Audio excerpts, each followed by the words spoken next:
Kanë rezultuar në efektin e alkoolit ose të substancave të tjera?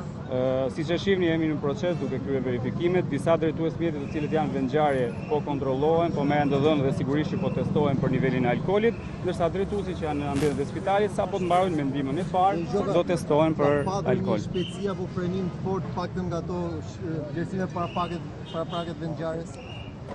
Sigurisht dëmet janë të konsiderueshme dhe ka vend për dyshuar për një shpejtësi, por akoma jemi në momentet e para të hetimit ngjarjes dhe nuk mund të japim një verdikt final në këto momente që po flasim. Ky është rasti i dytë brenda vitit që kemi incidente me këtë virus. E